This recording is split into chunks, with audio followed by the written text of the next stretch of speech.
ಒಂದನೇ ಶ್ಲೋಕ. ಅಥೈತದಪ್ಯಶಕ್ತೋऽसि ಕರ್ತುಂ ಮದ್ಯೋಗಮಾಶ್ರಿತಃ ಸರ್ವಕರ್ಮಫಲತ್ಯಾಗಂ ತತಃ ಕುರು ಯಥಾತ್ಮವಾನ್. ಅಥ ಏತದಪಿ ಅಶಕ್ತಃ ಅಸಿ ಕರ್ತುಂ ಮದ್ಯೋಗಂ ಆಶ್ರಿತಃ ಸರ್ವಕರ್ಮಫಲತ್ಯಾಗಂ ತತಃ ಕುರು ಯಥಾತ್ಮವಾನ್. ಅಂದ್ರೆ ಹಿಂದೆ ಹೇಳಿದ್ದು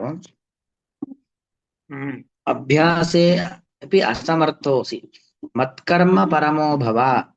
ಮತ್ಕರ್ಮ ಪರಮಃ, ಭಗವಂತನ ಉದ್ದೇಶವಾಗಿ ನಾವೆಲ್ಲ ಕರ್ಮಗಳು ಏನೇ ಮಾಡುದು ದೇವರ ಪೂಜೆ ಎಂಬ ಭಾವನೆಯಿಂದ ಅನುಸಂಧಾನದಿಂದ ದೇವತಾರಾಧನೆಯನ್ನ ಮಾಡಬೇಕು ಅಂತ ಬಂದಿತ್ತು.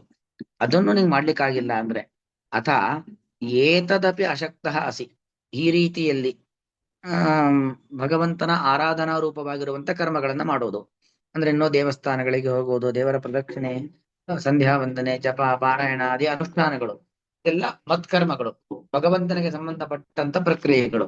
ಅದನ್ನೂ ಮಾಡ್ಲಿಕ್ಕಾಗಿಲ್ಲ ಅಂತಾದ್ರೆ ಮದ್ಯೋಗಮಾಶ್ರಿತ ಏತದಪಿ ಕರ್ತುಂ ಅಶಕ್ತಃ ಅಸಿ. ಯಾಕಂದ್ರೆ ನಾವು ಮಾಡ್ಬೇಕಾದ್ರೆ ದೇವಸ್ಥಾನಕ್ಕೆ ಹೋಗಿ ಪ್ರದಕ್ಷಿಣೆ ಹಾಕೋದು ದೊಡ್ಡದಲ್ಲ, ಹಾಕಬೇಕಾದ್ರೆ ನಮ್ಮ ಭಾವನೆ ಹೇಗಿದೆ, ದೇವಸ್ಥಾನ ಪ್ರದಕ್ಷಿಣೆ ಆಗ್ತಲ್ಲ, ಯಾರು ಬಂದ್ರು ಯಾರು ಹೋದ್ರು ಅಥವಾ ಬೇರೆ ಇನ್ಯಾವುದೋ ನಮ್ದೇ ಆಗಿರ್ತಕ್ಕಂಥ ಆಲೋಚನೆಗಳು, ಇದನ್ನ ಮಾಡ್ಕೊಂಡು ನಾವೇನಾರು ಮಾಡಿದ್ವಿ ಅಂದ್ರೆ ಅದು ವ್ಯರ್ಥ. ಹಾಗಾಗಿ ನಾವು ದೇವರ ಕರ್ಮ, ಒಂದು ಹೋಮ ಮಾಡಿಸೋದಿರ್ಬೋದು, ಜಪ ಪಾರಾಯಣಗಳು ಏನೇ ಮಾಡೋದಿರ್ಬೋದು, ಆ ಸಂದರ್ಭದಲ್ಲಿ ನಮ್ಮ ಮನಸ್ಸು ಭಗವಂತನ ಕಡೆಗೆ ಕೇಂದ್ರೀಕೃತವಾಗಿರ್ಬೇಕು. ಅದನ್ನ ಕೃಷ್ಣ ಹೇಳೋದು ಮದ್ಯೋಗಂ ಆಶ್ರಿತ. ನನ್ನ ಯೋಗ, ಯೋಗ ಅಂದ್ರೇನು, ಸಂಬಂಧ, ನಮ್ಮ ಇಂದ್ರಿಯಗಳೆಲ್ಲವೂ ಕೂಡ ಭಗವಂತನ ಕಡೆಗೆ ಕೇಂದ್ರೀಕೃತವಾಗಿರಬೇಕು. ಕಾಲು ಪ್ರದಕ್ಷಿಣೆ ಬರ್ತಾ ಇದೆ, ಮನಸ್ಸೆಲ್ಲೋ ಇದೆ, ಕಣ್ಣೆಲ್ಲೋ ಇದೆ, ಅದು ಉಪಯೋಗ ಬರೋದಿಲ್ಲ. ನಮ್ಮ ಹೃದಯ ರೂಪಂ ಮುಖೇ ಧ್ಯಾನಂ ಅಂತ ಅಂದ್ರೆ ಭಗವಂತನ ಹೃದಯ, ಅದನ್ನ ಮನಸ್ಸು ಧ್ಯಾನ ಮಾಡ್ತಾ ಇರ್ಬೇಕು, ಮುಖದ ಬಾಯಿಯಿಂದ ಸ್ತೋತ್ರ ಮಾಡ್ತಾ ಇರ್ಬೇಕು, ಕಣ್ಣಲ್ಲಿ ಭಗವಂತನನ್ನ ಕಾಣ್ತಾ ಇರ್ಬೇಕು. ನಾವು ಪ್ರದಕ್ಷಿಣೆಗೆ ಬರ್ತಾ ಬರ್ತಾ ದೇವರ ಎಡಭಾಗ ಬಲಭಾಗ ಹಿಂಭಾಗಕ್ಕೆಲ್ಲ ಬರ್ತೀವಿ, ಆದ್ರೂ ಕೂಡ ನಮ್ಮ ಕಣ್ಣಿಗೆ ಬೇರೇನು ಕಾಣ್ತಾ ಇರಬಾರ್ದು, ದೇವರ ಆ ಬಿಂಬ, ಆ ಪ್ರತಿಮೆಯೇ ಕಾಣ್ತಾ ಇರ್ಬೇಕು ಹೊರತು ಬೇರೇನು ಕಾಣಬಾರದು. ಈ ರೀತಿಯಲ್ಲಿರ್ಬೇಕು. ಹಾಗೆ ನಾವು ದೇವರ ಕರ್ಮವನ್ನ ಮಾಡಬೇಕು. ಅದ್ ಬಿಟ್ಟುಕೊಂಡು ಬರೀ ಕಾಯಿಕವಾದ ಕರ್ಮ, ಮನಸ್ಸೆಲ್ಲೋ ಇದೆ ಎಂದಾದ್ರೆ ಅದು ಉಪಯೋಗ ಬರೋದಿಲ್ಲ. ಅದಕ್ಕೋಸ್ಕರ ಕೃಷ್ಣ ಹೇಳೋದು ಮದ್ಯೋಗಂ ಆಶ್ರಿತ. ಮದ್ಯೋಗ, ಯೋಗ ಅಂದ್ರೆ ಮತ್ ಸಂಬಂಧ ಅಂತ ಅರ್ಥ, ನನ್ನ ಸಂಬಂಧ ಅಂದ್ರೆ ನನ್ನಲ್ಲೇ ಪರಿಪೂರ್ಣವಾಗಿ ಕೇಂದ್ರೀಕೃತವಾಗಿ ಏತದಪಿ ಕರ್ತುಂ ಅಶಕ್ತಃ ಅಸಿ. ಏತದಪಿ ಕರ್ತುಂ, ಇದನ್ನು ಕೂಡ ಮಾಡಲು, ಇದು ಮಾಡೋದು ಅಂದ್ರೆ ಏನು, ಮತ್ಕರ್ಮ ಪರಮೋ ಭವ ಅಂತ ಹೇಳಿದ್ದು. ನನ್ನ ಕರ್ಮವನ್ನ, ನನ್ನ ಪರವಾದ ಕರ್ಮಗಳನ್ನ, ನನ್ನ ಆರಾಧನಾ ರೂಪವಾಗಿರತಕ್ಕಂಥ ಕರ್ಮಗಳನ್ನ ಮಾಡು ಅಂತ. ಅದನ್ನೂ ನೀನ್ ಮಾಡ್ಲಿಕ್ಕಾಗಲ್ಲ ಅಂದ್ರೆ ಇನ್ನೊಂದು ಕೆಲಸ ಇದೆ, ಸರ್ವಕರ್ಮ ಫಲತ್ಯಾಗಂ.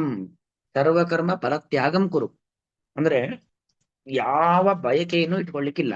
ಅದು ಬೇಕು ಇದು ಬೇಕು ಅಂತ ದೇವರ ಮುಂದೆ ಯಾವುದೇ ರೀತಿಯಾಗಿರತಕ್ಕಂಥ ಬೇಡಿಕೆಗಳನ್ನ ಇಡದೇನೆ ಸರ್ವ ಕರ್ಮ ಫಲತ್ಯಾಗ. ಏನೇನು ನಾವು ಕರ್ಮಗಳನ್ನ ಮಾಡ್ತೀವಿ, ಕಾಯಿಕವಾಗಿ, ವಾಚಿಕವಾಗಿ, ಮಾನಸಿಕವಾಗಿ, ಕಾಯ ವಾಚ ಮಾನಸ ಮಾಡುವಂತ ಪ್ರತಿಯೊಂದು ಕರ್ಮಗಳ ಫಲ, ಎಲ್ಲದರ ಹಿಂದೆ ಏನೋ ಒಂದು ಫಲ ಅಂತ ಇರುತ್ತಲ್ಲ, ಆ ಫಲವನ್ನ ತ್ಯಾಗ ಮಾಡಬೇಕು. ಫಲದ ಬಗ್ಗೆ ನಮಗೆ ವ್ಯಾಮೋಹ ಇರಬಾರದು, ಫಲದ ತ್ಯಾಗವನ್ನ ಮಾಡಬೇಕು. ಅದಕ್ಕೋಸ್ಕರ ಇದು ಮಾಡ್ತಾ ಇದ್ದೇನೆ ಅಂತ ಯಾವುದರ ಬಗ್ಗೆ ಕೂಡ ಬಯಕೆ ಇಟ್ಕೊಳ್ಬಾರ್ದು. ದೇವರು ಪ್ರಸಾದದ ರೂಪದಲ್ಲಿ ಏನ್ ಕೊಡ್ತಾನೋ ಅದನ್ನ ಸ್ವೀಕಾರ ಮಾಡೋದೇ ಹೊರತು ನನಗೆ ಇಂಥ ಕೆಲಸಕ್ಕೆ ಇದು ಬೇಕು ಇಷ್ಟು ಬೇಕು ಆ ರೀತಿಯಾಗಿರ್ತಕ್ಕಂತಹ ನಮ್ಮ ಒಳಗೆ ಒಂದು ಆಲೋಚನೆ, ಅದು ಯಾವುದನ್ನು ಕೂಡ ಇಟ್ಕೊಳ್ಳಿಕ್ಕೆ ಇಲ್ಲ. ಅದೆಲ್ಲವನ್ನು ಕೂಡ ಬಿಟ್ಬಿಡ್ಬೇಕು.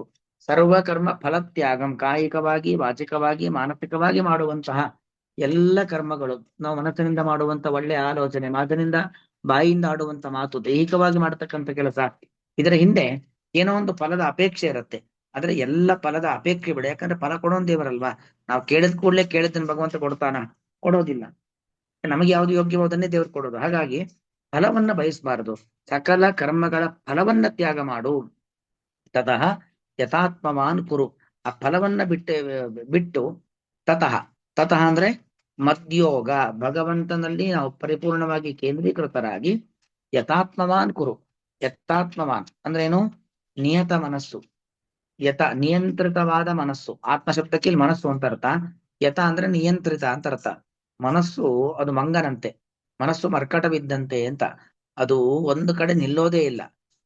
ಬಹಳ ಚಂಚಲವಾಗಿ ಮಂಗನೂ ಅಲ್ಲ, ಎಲ್ಲದಕ್ಕಿಂತಲೂ ವೇಗ, ವಾಯುವಿಗಿಂತಲೂ ವೇಗವಾಗಿರ್ತಕ್ಕಂಥದ್ದು ಮನಸ್ಸು. ಎಲ್ಲೆಲ್ಲೋ ಓಡ್ತಾ ಇರತ್ತೆ. ಆದ್ರೆ ಮನಸ್ಸನ್ನ ಎಲ್ಲೆಲ್ಲೂ ಓಡದಂತೆ ನಾವು ಕಟ್ಟಾಕ್ಬೇಕು, ಭಗವಂತನ ಕಡೆಗೆ ಕೇಂದ್ರೀಕರಿಸಬೇಕು.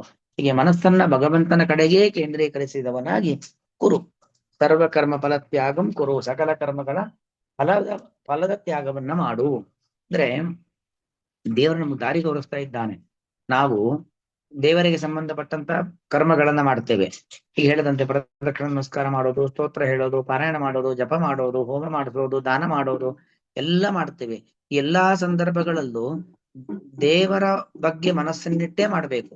ಆದ್ರೆ ಅದು ಮಾಡ್ತಾ ಇದ್ದೀವೋ ಇಲ್ವೋ ಅನ್ನೋದನ್ನ ನಾವು ಆತ್ಮಾವಲೋಕನ ಮಾಡ್ಕೊಳ್ಬೇಕು. ನಾನು ಮಾಡುವಂತಹ ಸತ್ಕರ್ಮಗಳು ಈ ಸಂದರ್ಭದಲ್ಲಿ ನನ್ನ ಮನಸ್ಸು ಭಗವಂತನ ಕಡೆಗೆ ಕೇಂದ್ರೀಕೃತವಾಗಿಲ್ಲ ಅಂತ ನಮಗ ಅನಿಸತ್ತೋ ಇಲ್ವೋ. ಅನ್ನಿಸ್ತು ಅಂತಾದ್ರೆ ನಾವು ನಮ್ಮ ಮನಸ್ಸನ್ನ ಇನ್ನೂ ಕಟ್ಟ ಹಾಕ್ಬೇಕು. ನಾವು ಮಾಡ್ತಾ ಇರತಕ್ಕಂತ ಪೂಜೆ ಸರಿ ಇಲ್ಲ, ಸರಿ ಆಗ್ತಾ ಇಲ್ಲ, ಮನಸ್ಸನ್ನ ಏನ್ ಮಾಡ್ಬೇಕು, ಇನ್ನೂ ನಿಯಂತ್ರಣಕ್ಕೆ ತೆಗೆದುಕೊಂಡು ಪರಿಪೂರ್ಣವಾಗಿ ಭಗವಂತನ ಕಡೆಗೇ ಕೇಂದ್ರೀಕೃತರಾಗಿ ನಮ್ಮ ದೈನಂದಿನ ಚಟುವಟಿಕೆಗಳನ್ನು ಅದರ ಜೊತೆಗೆ ಮಾಡತಕ್ಕಂಥ ದೇವತಾರಾಧನೆಗಳನ್ನ ಮಾಡಬೇಕು ಅನ್ನೋದು ಇದರ ಪುಟ್ಟ ಅಭಿಪ್ರಾಯ. ಅಥವಾ ಅಥವಾ ಅಂದ್ರೇನು, ಅಥವಾ ಅಂದ್ರೆ ಇನ್ನೊಂದು ರೀತಿಯಲ್ಲಿ ಅಂತ ಅರ್ಥ. ಭಗವಂತನಿಗೆ ಸಂಬಂಧಪಟ್ಟ ಕರ್ಮಗಳನ್ನು ನಾವು ಮಾಡಲು ಪರಿಪೂರ್ಣವಾಗಿ ಮಾಡಲು ಅಸಾಧ್ಯವಾಗದೇ ಇದ್ದಂತ ಸಂದರ್ಭದಲ್ಲಿ ಮಧ್ಯೋಗಮಾಶ್ರಿತ ನನ್ನಲ್ಲಿ ಸಂಬಂಧವನ್ನು ಹೊಂದಿ ನನ್ನಲ್ಲಿ ಕೇಂದ್ರೀಕೃತನಾಗಿ ಏತದಪಿ ಈ ಹಿಂದೆ ಹೇಳಿದಂತೆ ನನ್ನಲ್ಲಿ ನನ್ನ ಉದ್ದೇಶವಾಗಿ ಕರ್ಮಗಳು, ನನ್ನ ಆರಾಧನಾ ರೂಪವಾಗಿರ್ತಕ್ಕಂಥ ಕರ್ಮಗಳನ್ನು ಮಾಡಲು ಮಾಡಲು ಅಶಕ್ತ ಅಸಿ ಚೇತ್, ಅಶಕ್ತನಾಗಿದ್ದರೆ ತರ್ಹಿ ಆವಾಗ ಯಥಾತ್ಮವಾನ್ ತತಃ ಅಂದ್ರೆ ಮದ್ಯೋಗಾತ್ ನನ್ನ ಸಂಬಂಧ ಅದಕ್ಕಿಂತಲೂ ಯಥಾತ್ಮವಾನ್ ಇಂದ್ರಿಯಗಳನ್ನ ನಿಯಂತ್ರಣ ಮಾಡಿಕೊಂಡವನಾಗಿ ಸರ್ವಕರ್ಮ ಫಲತ್ಯಾಗಂ ಕುರು, ಸರ್ವಕರ್ಮಗಳನ್ನ ಫಲವನ್ನು ತ್ಯಾಗ ಮಾಡು. ಅಂದ್ರೆ ಏನೇನು ಕರ್ಮಗಳನ್ನ ಮಾಡ್ತೀವೋ ಕಾಯಿಕವಾಗಿ, ವಾಚಿಕವಾಗಿ, ಮಾನಸಿಕವಾಗಿ, ಆ ಎಲ್ಲಾ ಕರ್ಮಗಳ ಬಗ್ಗೆ ಕರ್ಮಗಳಿಂದ ಸಿಗುವಂತ ಫಲದ ಬಗ್ಗೆ ವ್ಯಾಮೋಹವನ್ನು ಬಿಡುವವನಾಗು.